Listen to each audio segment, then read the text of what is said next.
ಚಿಕ್ಕಮಗಳೂರಿನ ಕಲಸದಲ್ಲಿ ಕಲಸೇಶ್ವರ ದೇವಸ್ಥಾನದ 1,800 ಎಕರೆಯಲ್ಲಿ ಇದ್ದ ಜನರಿಗೆ ಆಚೆ ತಳ್ಳಿದ್ರ ಇಲ್ವಾ? ಯಾರು ತಳ್ಳಿದ್ರು? ಗೌರ್ಮೆಂಟ್. ಅರೆ ಗೌರ್ಮೆಂಟ್ ಏನು ಮುಜರಾಯಿ ಇಲಾಖೆ ಕೊಟ್ಟ ಜಾಗನ?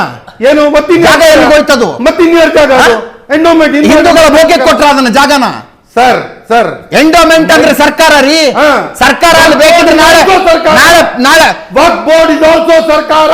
ಮುಜರಾಯಿ ಜಮೀನಲ್ಲಿ ಪೊಲೀಸ್ ಸ್ಟೇಷನ್ ಮಾಡುತ್ತೆ ಸರ್ಕಾರ, ಸರ್ಕಾರಿ ಕಚೇರಿ ಮಾಡುತ್ತೆ, ಸೈಟ್ ಮಾಡಿ ಹಂಚುತ್ತೆ.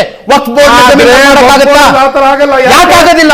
ನಾನ್ ಕೊಟ್ಟಿರೋ ದಾನ ಮತ್ತೆ ಗೋಮಳ ಜಮೀನು ಆಕಾಶದಿಂದ ಬಿದ್ದ ಮುಜರಾಯಿ ತಗೋಬಹುದು. ಕಳಸದ ಜಮೀನು ಆಕಾಶದಿಂದ ಹಾಗಲ್ಲ. ನಾನು ಕೇಳ್ತಿರೋ ಕೊಟ್ಟಿದ್ದು, ಕೇಳ್ತಿರೋ ಪ್ರಶ್ನೆಗೆ ಉತ್ತರ ಕೊಡಿ. ನಾನ್ ಕೊಟ್ಟಿರೋ ದಾನ ಇವತ್ತು ನೀವು ಬಂದ್ಬಿಟ್ಟು ಸರ್ಕಾರದ ಜಮೀನು ಅಂದ್ರೆ ಯಾರಪ್ಪ ದಾನ ಕೊಟ್ಟಿದ್ದ ಏನಕ್ಕೆ ಪ್ರೂವ್ ಮಾಡ್ಬೇಕು?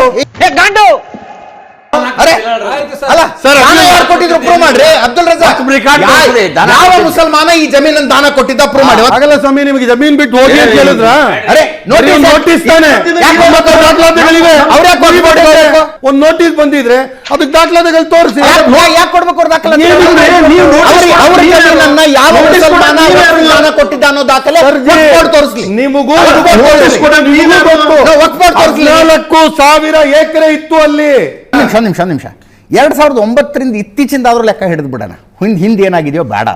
2009ರಲ್ಲಿ ಇಡೀ ಭಾರತದಲ್ಲಿ ವಕ್ಫಿಗೆ 4 ಲಕ್ಷ ಎಕರೆ ಜಮೀನು ಇತ್ತು 2009ರಲ್ಲಿ. ಈಗ ಅದು 9,40,000 ಎಕರೆ ಆಗಿದೆ. 5,40,000 ಎಕರೆ ಜಮೀನನ್ನ ದಾನ ಕೊಟ್ಟವ್ರು ಯಾರು ಅಂತ ಹೇಳ್ತಾರೆ. Beautiful point. ದಾನ ಕೊಟ್ಟವ್ರ ಹೆಸರು ಹೇಳ್ಬಿಡ್ರಿ ಅಬ್ದುಲ್ ರಜಾಕ್. ಯಾರು ದಾನ ಕೊಟ್ಟರು ಅದನ್ನ? ನೀವು ಕಬಳಿಸಿದ್ದೀರಿ. ಒಂದ್ ನಿಮಿಷ. ಪ್ರಯಾಗ್ರಾಜ್ನಲ್ಲಿ ಚಂದ್ರಶೇಖರ್ ಆಜಾದ್ ಅವರು ಯಾವ ಪಾರ್ಕ್ನಲ್ಲಿ ಹುತಾತ್ಮರಾದರು ಆ ಪಾರ್ಕ್ ಅನ್ನ ವಕ್ಫ್ ಬೋರ್ಡ್ ಕಬಳಿಸಿದೆ. ಕೇಸ್ ಈಗ ಕೋರ್ಟ್ ನಲ್ಲಿ ಕೇಸ್ ನಡೀತಾ ಇದೆ. ಹಾಗೆ ನೋಡಿದ್ರೆ ಬಾಬ್ರಿ ಮಸೀದಿ ಕೂಡ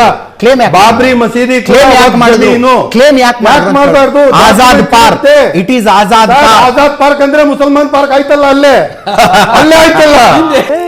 ಇವ್ನ ಯಾವನ ಸೆಡೆ ನನ್ ಮಗ ಏನ್ ಮಾತಾಡ್ತೀವಿ? 9,40,000 ಎಕರೆ ಈ ಕಡೆಯಿಂದ ಬಿದ್ದಿದ್ರೆ ಚೆಂಡು ಉಳ್ಕೊಂಡೋಗಿ ಪಚ್ಚ ಬಾಯಿನಲ್ಲಿ ಬಿದ್ಬಿಡ್ಬೇಕು ಮಗನೆ.